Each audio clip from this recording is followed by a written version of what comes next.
You're watching Mirror 7 News. Stay informed, stay ahead for more news.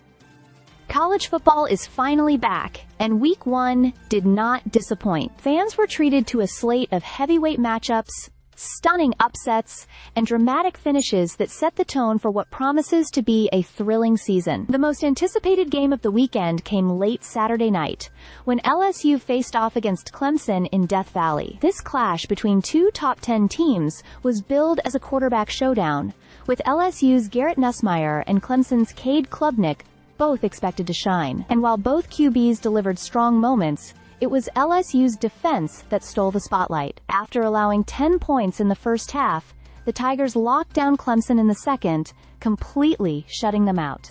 The result was a hard-fought 17-10 win for LSU, a victory the team had been desperate for after several frustrating season openers in recent years. Nussmeier was poised under pressure, making key throws to keep drives alive. Clemson had its chances, especially in the first half, but as the game wore on, LSU's defensive front made life miserable for Klubnik. By the fourth quarter, Clemson's offense looked worn down, and their attempts at a comeback were repeatedly stuffed. LSU fans had been hoping for a statement win, and this one delivered. But the LSU victory was just one part of a wild opening weekend. Earlier in the day, all eyes were on the top-ranked Texas Longhorns as they took on number 3 Ohio State. Much of the hype surrounded Arch Manning, who was making his debut as the face of the program.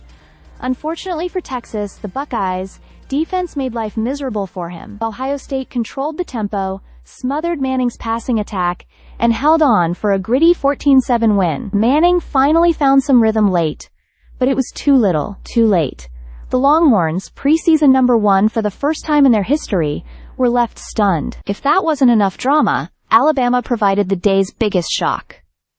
The Crimson Tide, ranked number 8, were outplayed by Florida State in a 31-17 defeat. Seminoles quarterback Thomas Castellanos had promised in the offseason that Alabama wouldn't be able to stop him, and he backed up his words in emphatic fashion. With 152 passing yards, 78 rushing yards, and a touchdown, Castellanos powered Florida State to a win that will be remembered as one of the early statement upsets of the year. So, as the dust settles on Week 1, 3 storylines stand out. LSU proved it could grind out a tough win against Clemson, Texas learned that even with Arch Manning, nothing is guaranteed, and Alabama was handed a reality check by Florida State. If this first weekend is any indication, college football fans are in for a season full of twists, turns, and unforgettable moments. Stay subscribed for more videos.